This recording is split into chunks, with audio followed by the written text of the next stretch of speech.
I think picking brand colors is one of the most misunderstood parts of building your brand because most people start by thinking, what are colors that I like or that I think will work? Instead of the real question of what do I want my brand to communicate? Those are two very different things. As a brand and web designer, I've seen people accidentally create brands that are playful when they want them to be premium, cold when they wanted them to be warm and welcoming, generic when they wanted them to be very memorable. And a lot of that actually comes down to color. So before you go and pick another beige or moody green, I want to show you my exact process for picking out and building a strategic color palette for your brand. All right. Hi, if we haven't met before, my name is Erica Pruitt. I'm the owner of Gold Coast Creative. I create premium Kajabi templates. And if that is something that you would like to check out, I'll stick those links in the description below.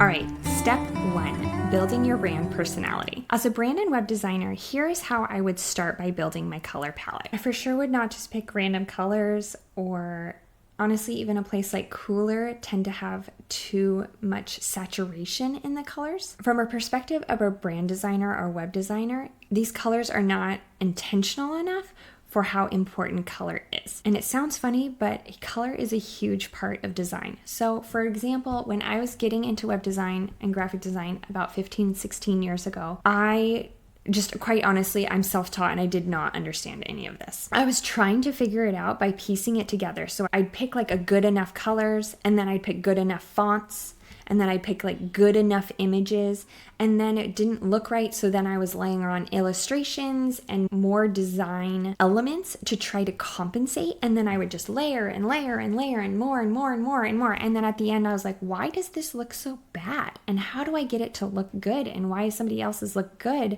when this just looks weird? What it took me a long time to figure out is that I needed to develop my eye and be way more detailed about the simple things along the process. So colors, fonts, image selection, all of those things are enough to make a design, but I had to be way choosier and more detail oriented about each of those along the way. It took me a while to get an eye for those tiny differences, but I'm here today to then give you the shortcut for what I've learned specifically with color. So here's how I would attack it. First, we're going to decide on 3 to 5 brand personality words. If you've never heard about brand personality, it's exactly what you think it is. What is the personality of your brand?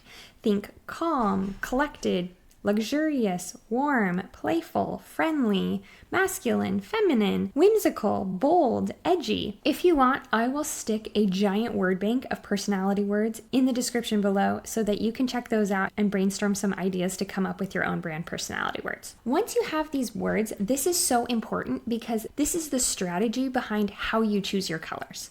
Because color communicates value and a feeling very quickly to the eye without even consciously thinking about it. So once we know what values and feelings we want to communicate to our customers or clients, then we know what colors we want to choose.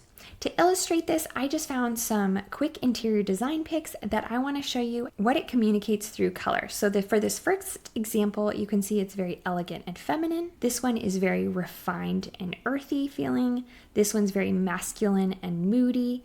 And these colors are light and refreshing. So yeah, hopefully you're tracking with me with that. All right, step 2. This is literally just color psychology and playing the matching game. Here is an image of what colors represent from a psychology standpoint. What colors work best for your brand personality? Honestly, if you want, you can screenshot this so you can kind of simmer with what the different colors mean. But for example, blue is very calming and it usually communicates trustworthiness. White can be light, pure, peaceful, innocent. Green is often associated with nature, so refreshing, growth, newness. Black is often sophisticated. Red often has to do with passion. So you get the idea. Now that you kind of have looked at what maybe the primary color you want to use is, let's look into building out that color palette. There are many ways to define your color palette, but here is where developing an eye for design really helps. I am going to do a simplified version for non-designers because honestly, the more colors you add to your color palette, the more skilled you need to be with mixing and matching those colors together in a way that looks premium. I used to work for the University of California, and my constant problem was, how do I make this brand not look like an elevated box of Skittles every day? So I show you this example because honestly, when you go more pared down, it is an easier task to take on. So to do that, in a simplified way, you want your main color, then you want 1 or 2 accent colors. These are usually colors that are close to the color you choose on the color wheel or exactly opposite, like a complementary color. And then I would choose dark and light neutral colors that fills out your color scheme. So think creams, whites, blacks, dark grays. It could even be a really, really dark color of your main color. For example, if your main color is blue, you could have a very, very dark blue as your dark neutral. These are going to help you with backgrounds, fonts, that sort of thing, and help make your whole brand look cohesive. All right, so main, 1 or 2 accents, and your neutral colors, dark and light. And all to say, less is more when you're wanting to look elevated and professional and aren't super confident in your color mixing skills. All right, step 3. Step 3 is tones and shades. This is the magic of your brand. Rarely is a brand color going to be a true solid saturation of the color itself. Think like red or blue. The magic is really the shade of blue you choose, the tone of red you're going to use. I am convinced that the industry that is super good at this is interior design, because interior designers have to use huge swaths of color on a wall or an entire room that their customer is going to have to live with every single day.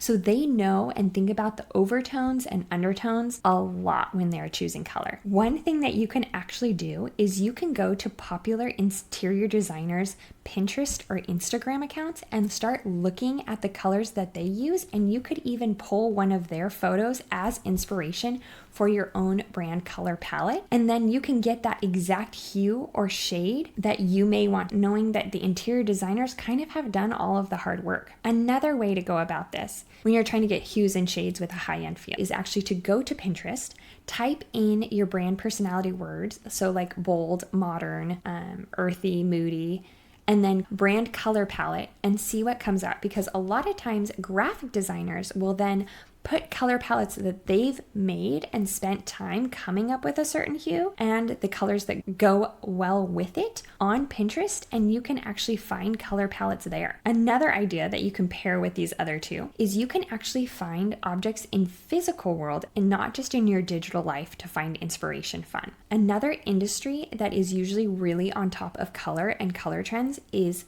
clothing. So colors definitely have trends, and clothing brands take advantage of that to create new product lines. So you can learn from them and you can study what are the colors that are trending right now and that go well together. So I honestly just pulled out these two were on my dresser and I saw them next together and I was like, this is actually a really beautiful color palette.